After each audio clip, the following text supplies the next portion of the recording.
Learning outcomes. After studying this module, you shall be able to know about the theories of firm size, growth of the firms and the limits to growth of the firm. Learn how the theories of firm size, technological, institutional and organizational explain the firm size. Identify factors that limit growth of the firm and understand the strategies adopted for growth.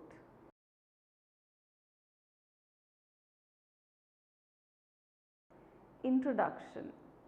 Over the years, the size of firms has gained significant importance in many fields of economics. Most striking finding has been that the size of the existing firms contributes more significantly to the economic growth as compared to the setting up of new firms.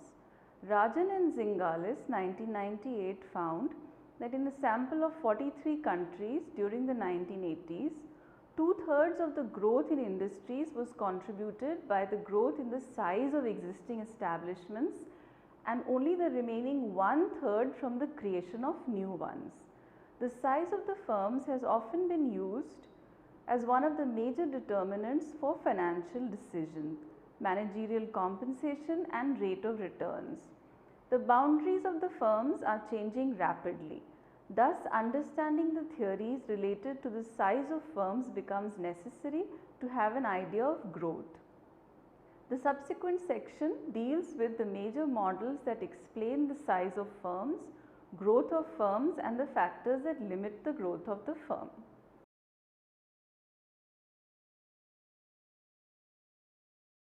Firm size. Theories of firm size. Based on the three major focus areas, production function, the process of control or influences of the economic environment, theories related to firm size can be broadly classified as technological, organizational and institutional. Technological theories. Technological theories go back to Adam Smith 1776, who suggested that the size of the market acts as a limiting factor for the size of the firm and the extent of specialization. As the firms become more specialized, workers need to hire more specialized human capital and the worker has to incur a setup cost each time task specific human capital is hired. While the neoclassical theory of firm size by Lucas in 1978 emphasizes the role of the manager, the capital and labor under the manager's control and assumes that the managerial talent varies among the agents, in case the elasticity of substitution between capital and labor is less than 1, the ratio of employees to manager increases as increase in per capita capital raises wages relative to managerial rents, resulting in conversion of marginal managers to employees. Thus, firms in richer countries should be larger and investment per worker and R&D intensity should be positively associated with firm size. Rosen and Kremer suggest a positive correlation between human capital and firm size. Rosen 1982 believed in a hierarchical organizational structure where improved labor productivity at any given level filters through lower levels. Thus, in case of larger firms, persons with highest skills are placed in the highest positions, while Kremer 1993 was of the view that the number of tasks and number of workers are likely to be positively correlated. Hence, countries with higher human capital specialize in complicated products and have larger firms. This leads to the conclusion that the wage of the worker will have positive impact on the firm size, as higher wage would imply higher quality worker. Institutional theories. Firm size is also affected by the institutions through various channels that could be grouped under regulatory and financial categories. Regulations which are costly usually favor the setting up of smaller firms, as these are mostly applicable to larger firms. Smaller firms are also encouraged by strong liability laws which promote creation of separate legal entities. For example, each taxi cab in New York is a separate firm. The limited liability of these separate entities offers protection to these firms. The average size of the firms is also reduced in case of enforcement of antitrust laws. The firm size has also been found to be positively related to financial development and with the factors promoting development of the financial market. A study by Rajan and Zingalis of 1998 found that in both the average size of existing establishments and the number of new establishments in industries, dependence on external finance is affected by financial development. Development of financial markets leads to the birth of more new firms, reducing the average size of firms. At the same time, it enables the existing firms to grow faster, increasing the average size of firms. Organizational theories. Organizational theories fall into three broad categories: contracting cost theories, transaction cost theories, and critical resource theories of the firm. Contracting cost theories suggest that there is hardly any difference in the contracts at work inside a firm and in the market. Firms are considered as a particular configuration of contracts characterized by a central common party to all the contracts. These contracts fail to provide sharp prediction on the size or boundaries of the firm. Transaction cost theories provide guidance to the firms to take decisions on whether a transaction should take place between two arm's length entities or within a firm. Transactions done within the firm brings in more incentive to the firms. The third set of theories, described as critical resource theories, suggest that transactions done are either fully governed by contracts enforced by courts or by developing other mechanisms which are non-contractual and confer power to either party involved in the transaction.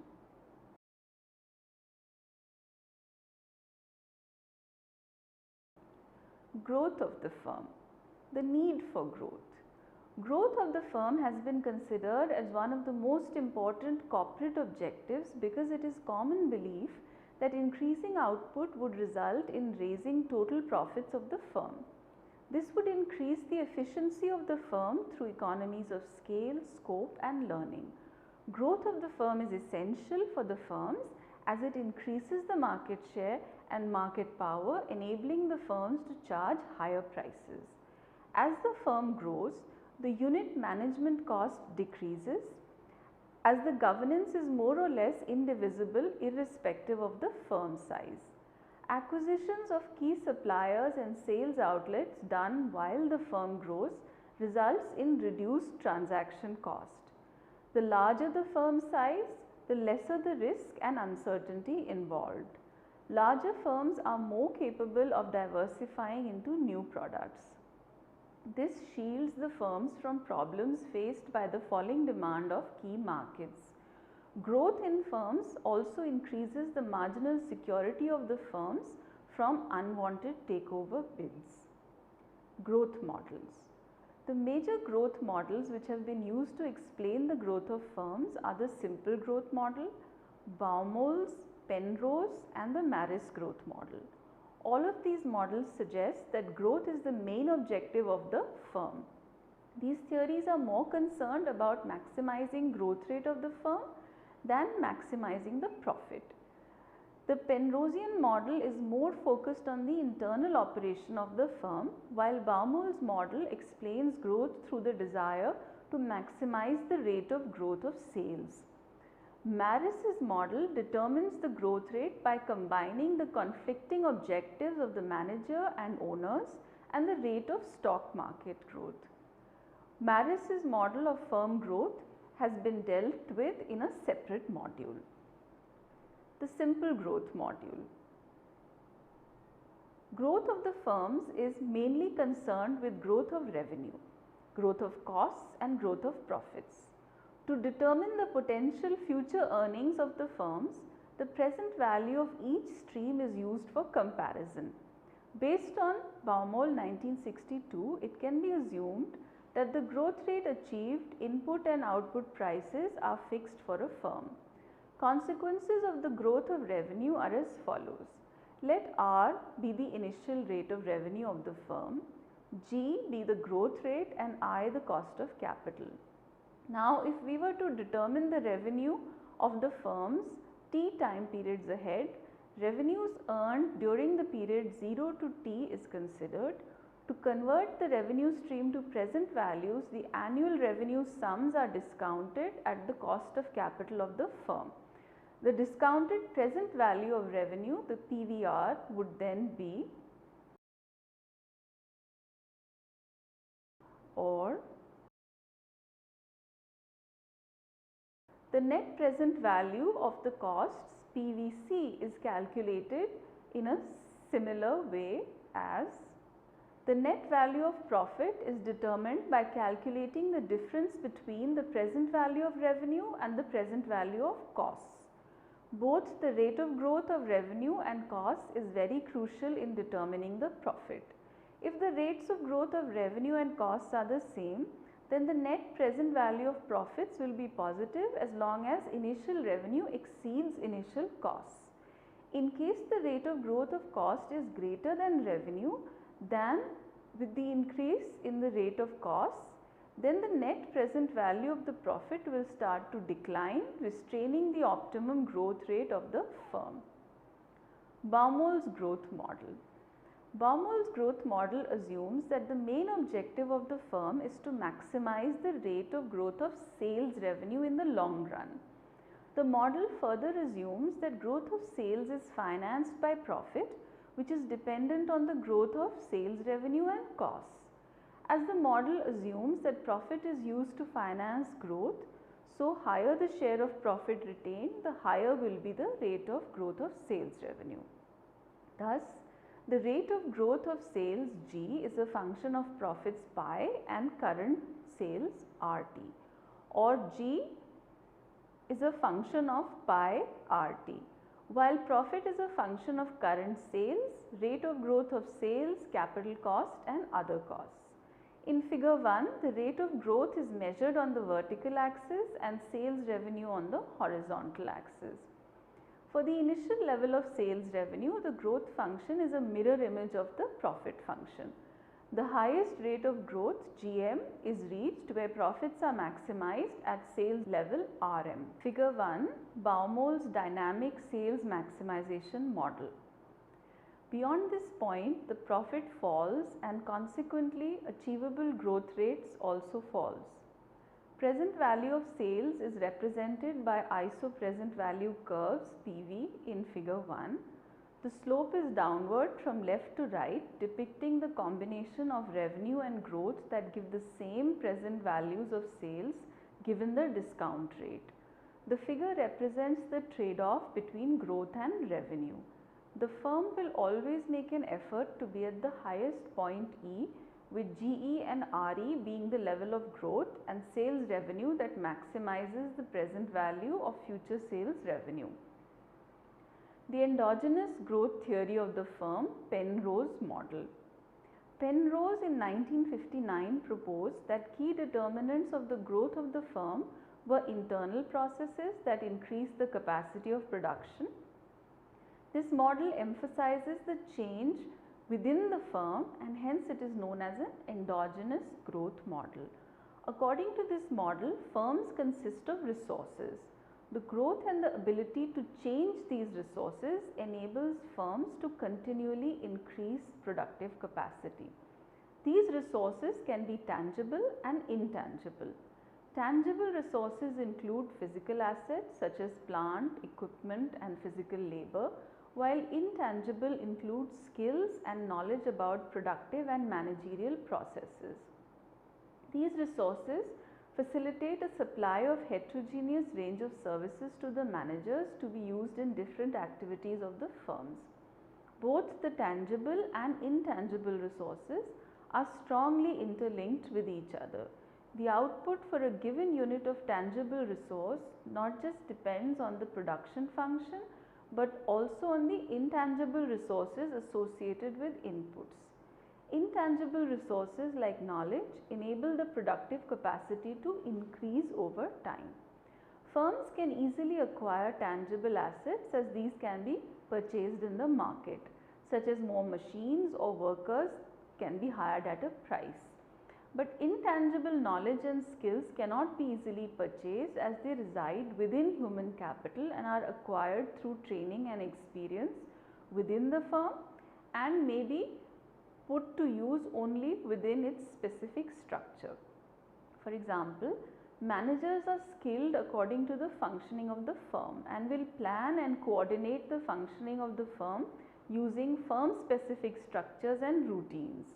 Effectiveness of the individual member is less than the collective effectiveness of the team. The interaction of the team members becomes essential as effectiveness of one is dependent on others. One of the key features of the firm is possession of competence in unique combinations. Competence refers to the ability of resources to combine tangible and intangible resources. It involves complex cooperation between people and other resources. Knowledge and skill enables some resources to be unique and can perform particular tasks more efficiently than others. Competence is unique to the individual firms and has been termed as the architecture of the firm which makes them effective in a given industry and markets. When competence forms the basis of the competitive advantage of the firm, it is termed as core competence of the firm. This represents the collective learning of the organization which enables the firm to undertake complex tasks of organizing a particular activity. The Penrosian model focuses on endogenous growth and identifies the forces responsible for the growth of the firm. The model suggests that with time the resource of the firm tends to accumulate knowledge and skills. This reduces the time and commitment required for performing any task as the procedure becomes a routine work which can be easily learned by others. As the firm acquires more knowledge, managerial and production processes become more routine work. This enables firms to gradually expand their production capabilities. The unused resource becomes available to the firms at zero marginal cost to be used in new activities. This also leads to increasing returns to managerial function with the increase in scale of business. The unused managerial resources now become available for the entrepreneur to be used in expansion of the existing firm or to initiate new ventures. Unlike the managerial models of Baumol and Maris, the Penrose model has no equilibrium solution as it emphasizes that growth of any particular firm depends on the way in which individual enterprises make use of any underutilized resources and overcome the limits to growth. Growth strategies, vertical integration and diversification. Two major strategies adopted by firms to grow are vertical integration and diversification. In case of vertical integration, separate but linked processes of production are brought under common ownership. Production is an outcome of a series of activities which are linked. A vertically integrated firm is the one which makes all the inputs required for production on its own. The degree of integration may vary depending on the firm's decision to integrate the steps or hold the ownership of different stages. This strategy has been successfully used by firms to change both sides and boundary of the firm. Diversification strategy is adopted by the firm to overcome the constraint on the growth of the firm imposed by rate of growth of demand of existing product. Here the firm diversifies into production of new products which have higher potential for growth in demand. Diversification is regarded as a growth strategy where a single product firm gets converted into a multi-product firm. The firm may get involved in production of either an entirely new set of products which is unrelated to their original activity, or they may continue with new products that are related to their existing activities. However, diversification strategy for growth has risk associated with it. Success depends on number of factors like change in consumers' decision to shift their expenditure on to new products. Number of diversification projects taken up by the firm also determines the success of this strategy, as the initial diversification earns more profits than later ones, as firms opt for more profitable projects initially. Both vertical integration and diversification have been dealt with in detail in subsequent models. Limits to growth. Management has been identified as the main constraint on the growth of the firm by Penrose and Richardson, and this has been termed as the Penrose effect. Growing firms usually do not have any problem in raising the finances or exploring new markets. However, they face major challenges of expanding the size of the managerial team without compromising with its effectiveness. Thus, a limit to the size of the firm is the capacity of the existing team to manage an organization of a given size and complexity. Expanding the management team reduces the effectiveness, as new members need to be trained, and it is likely that they may not perform as well as the existing ones. There is always a risk associated in hiring an outsider due to the uncertainty about the performance level. The major disadvantage with respect to a newcomer is that they have to overcome the learning curve as depicted in figure 2. Managerial constraints to growth of the firm, figure 2. The horizontal axis has the growth rate of the firm and the vertical axis has the growth rate of the managerial team. A positive relationship exists between the managerial team and the growth of the firm as shown by the curve GM. The starting point of the curve is OG, which represents the rate of growth that the firm can achieve without any expansion of the managerial team. The slope of the curve also represents the diminishing returns to higher growth of management. This indicates that expansion of the managerial team requires fresh recruitment that is less effective than the existing one. Negative relationship between the growth of firm and managerial team is depicted by the curve VR. This is because induction of new members in the team would require more time and effort on their training, leaving less time for the growth of the firm. The overall effect of growth of management on the growth of the firm is given by GS, which is the sum of two opposite effects given by VR and GM. The curve GS shows that growth rate of the firm increases from G to G star as the rate of managerial growth increases from OM star. Any further increase in growth of management will have a negative effect on the growth of the firm. The other factors that limit growth of a firm include cost, non-managerial resources, demand and finance. Summary. Firm size theories are classified as technological, organizational and institutional based on the three major focus areas: production function, the process of control or influences of the economic environment. Technological theories emphasize the role of manager in determining the firm size. Institutional theories suggest that firm size is affected through institutional channels that could be grouped under regulatory and financial categories. And organizational theories explain that firm size using contracting cost theories, transaction cost theories and critical resource theories of the firm. The major growth models for firms' growth are the simple growth model, Baumol's model, Penrose and Maris's growth model, where growth is the main objective of the firm. These theories are more concerned about maximizing growth rate of the firm than maximizing of profit. Penrosian model is more focused on the internal operation of the firm, while Baumol's model explains it through the desire to maximize the rate of growth of sales. Maris's model determines the growth rate by combining the conflicting objectives of the manager and owners.